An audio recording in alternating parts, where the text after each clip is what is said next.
men bunaqa video olaman deb o'ylamadim. Assalomu alaykum, hammaga xayrli kun, hammaning kuni xayrli bo'lsin. Nimaga bunaqa deyapman? Videoni oxirigacha ko'rsalaringiz bilib olasizlar. Yoshligimda, hayotimda xalqqa ozgina foydam desak, dunyoda kombolchilikni yo'qotish orzuyim bor edi. O'shaning uchun lekin unaqa orzu meni qo'limdan ilib kelishdi. Tan olaman, chunki bitta millioner o'g'li bo'lishim eng kamida.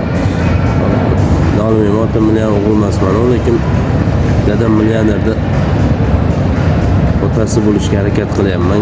Mavzudan yiroqlashmaymiz. Inshaalloh Xudo xohlasa 3-4 kunda hayotimizga katta o'zgarish kiritiladi. Blogerlik sohamizda, ya'ni o'zimizning hayotimizga ham kimdir u yo'lda yiqilish deb o'ylaydi, kimdir muvaffaqiyat deb o'ylaydi. Men muvaffaqiyat deb o'ylayman. Shuning uchun ozgina yangi praktik boshlaganman.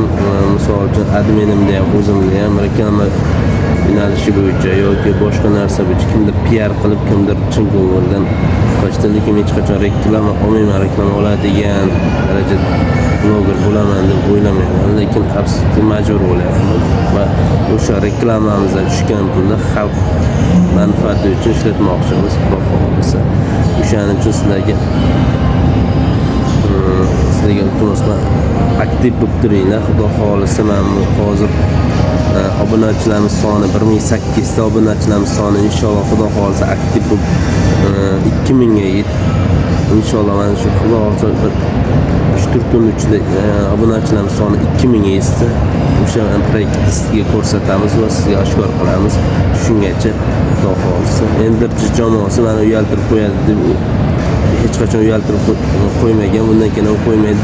Nima bo'lganda ham meni qo'llab-quvvatlashingizni chin qalbimdan so'rab qolaman. Inshaalloh menda sizlar bilan, Xudo xohlasa sizlar bilan yutuq ishlar qilamiz. Xudo xohlasa qani obunachilarimiz 2000 ga yetamikin ko'ramiz sizlar. Hammaga omad.